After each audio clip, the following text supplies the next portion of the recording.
hanging in the back seat of Junkie XL's classic Chevy Impala 6.4, talking about his life and the new record, and wanted to talk about the record label because it's a really interesting setup for you, which I think would be fantastic. It's a partnership between Network Records and Electronic Arts, which is a video game company.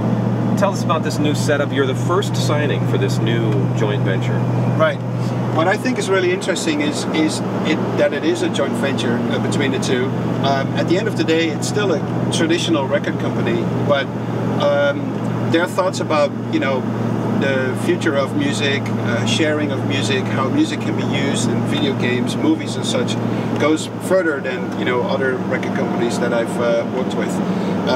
Also, EA Games being a part of this deal naturally means that they have, you know, the first scoop at the tracks that are, you know, coming out on my album, so they can use it already in advance on their video games. So that would really help promoting the record.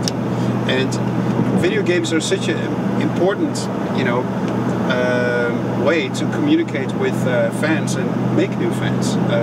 For instance, if we take Need for Speed, it sells like roughly 6 million copies in 5-6 weeks leading up to Christmas, and one game sold is played by 4 different people, so 32 million of 24 million, you know, sorry, I fucked that up. I'm gonna edit it anyway.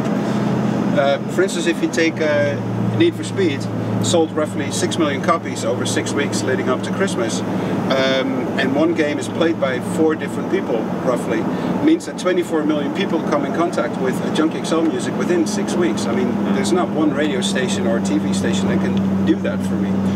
Yeah, I mean, you know, people do talk about it as a hypothetical. Are you seeing that in action? Are you seeing the new fans, the people who do discover you through video games and then maybe come to your MySpace page or your website?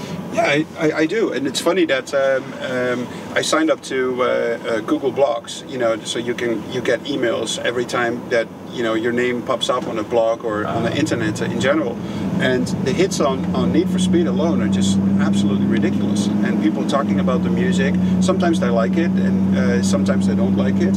And sometimes, you know, people really like it, and you know, they get redirected to MySpace, or they buy it on iTunes, or it's really amazing how that works.